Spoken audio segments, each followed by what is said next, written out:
How are we doing, everybody? It's Coach Alex from Maximize Potential coming at you with another great Mobility Monday. Today we're addressing ankle mobility specifically during lower body exercises. But before we get into that, if you haven't noticed, our cold weather gear is finally here. We've got sweaters, we've got sweatpants, we've got beanies, and we've got a good assortment of hoodies.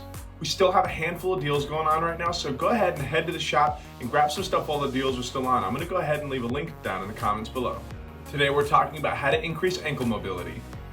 So let's go ahead and jump right into it.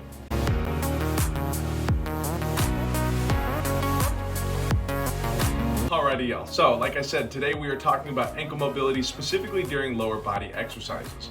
But before we talk anything about the ankle and its mobility, we have to talk about what kinetic chains are. Now, a kinetic chain is going to be any chain of joints, specifically on the appendages, that are going to move and work together during an exercise. For example, if we're doing an upper body exercise like a bench press, the kinetic chain for that is going to be the shoulder, the elbow, and the wrist. Versus if we're doing a lower body exercise, our kinetic chain is going to be our hips, our knees, and then our ankles. Now, the key to proper movement during any exercise is going to be the symmetry of strength and range of motion in all of the chains. Today, we're going to specifically work on that range of motion, but stay tuned for Wednesday's video because we will be talking about muscular asymmetries. So why is that equal range of motion is going to be so important whenever we're doing exercises like squats? Well, sure, we can be just as strong in the muscles on each side, but if we have asymmetric ranges of motion on each side, specifically in the ankles, since they are at the end of the kinetic chain, they're going to go up the chain and affect everything else in place. So for example, like during a squat, our hips can be completely aligned and they're going straight back, tracking back nice and parallel towards each other. Those knees are going to be driving forwards, ideally over the third and fourth toes. Now, as those knees drive forward over those toes, the angle at the ankle is going to be getting smaller and smaller.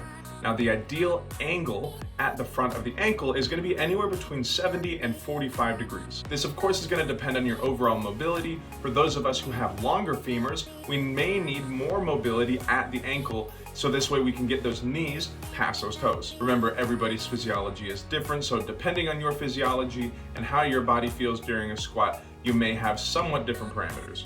This being said, increasing that ankle mobility is going to be great for everybody. So let's go ahead, take it out to the gym, and I'm going to show us exactly how to increase our ankle range of motion. Alright guys, so as you can imagine, a lot of what has to do with the ankle mobility has to do with the calf and surrounding muscles. So we're going to go ahead and do some mobility work into that lower half of the leg.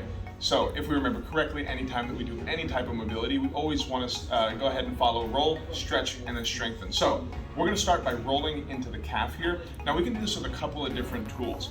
Obviously lacrosse ball or lacrosse ball variations are very common, very easily accessible, but I really like the hand roller. These are pretty cheap on Amazon, but if you don't have one, a rolling pin is going to work just as well. So in the calf, we have two different areas that we want to focus on here. The top portion, so the big meaty portion, is going to be our gastrocnemius. That bottom portion is going to be our soleus. So we want to treat these like two different areas. Now, for the entirety of the calf, we're going to be here in total 2 minutes, but I want to focus on each for 1 minute at a time. So taking that hand roller, we're going to put an okay amount of pressure here. Now really dig in here. Now remember, anytime that we get into any soft tissue, I always want to think search and destroy. So we're kind of scanning the area, and once we find an area that's a little bit tender, we're gonna put a little bit of extra pressure and make some small motions. So 20 to 30 seconds, just kind of rocking into this knot. Like I said, a little bit of extra pressure, you should feel that alleviate. So we're gonna find a couple of different areas all in this gastroc. Some of us may find that we have more tension on the inside of the calf, the outside of the calf. Like I mentioned earlier, everybody's physiology is different. So just kind of dig around and find what works best for you. Once we hit about 2 or 3 different areas, spend about 60 seconds or so on that gastroc, we're going to come down to that soleus. Now with the soleus, we're pretty close to the heel, and that Achilles tendon obviously goes and attaches to it. So we don't necessarily want to roll directly on that Achilles tendon, so stay just above there. So pretty small area. Like I said, we're taking about a minute or so, scan the area, find 2 or 3 spots. Once we find a spot, put a little bit of extra pressure. Small motions for about 20 to 30 seconds. Don't forget, everything we do to one side, we got to do to the other. So once we hit about 2 minutes on the entirety of the calf, we'll go ahead and swap it over to that other side. Alrighty, y'all. So this next area that we're going to be getting into is going to be the perennials.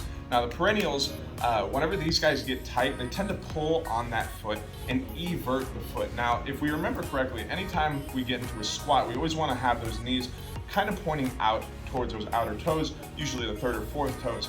Now, again, earlier talking about the kinetic chains, especially with the ankle, anytime we have an altered movement in that joint, it's going to affect everything else up the chain. So if we have an eversion, of the ankle here, that arch falling in, that knee usually tends to follow.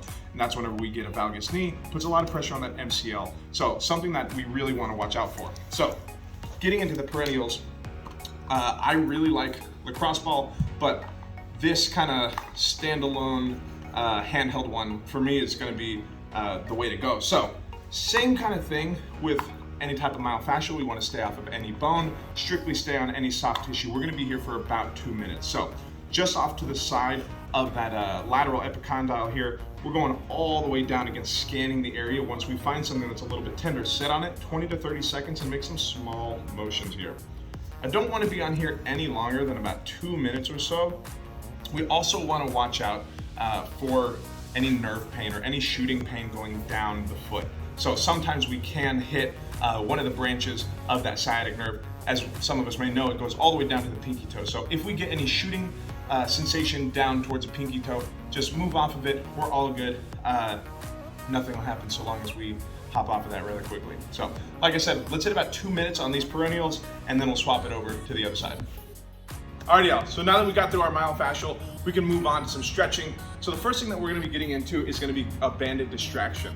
So any type of banded distraction, we're gonna wanna get a band and obviously attach it to something real sturdy here. Now, this is of course gonna be specifically into the ankle. So we're gonna go ahead and take that band and place it just above the ankle. We're gonna want a bench or a box in front of us here.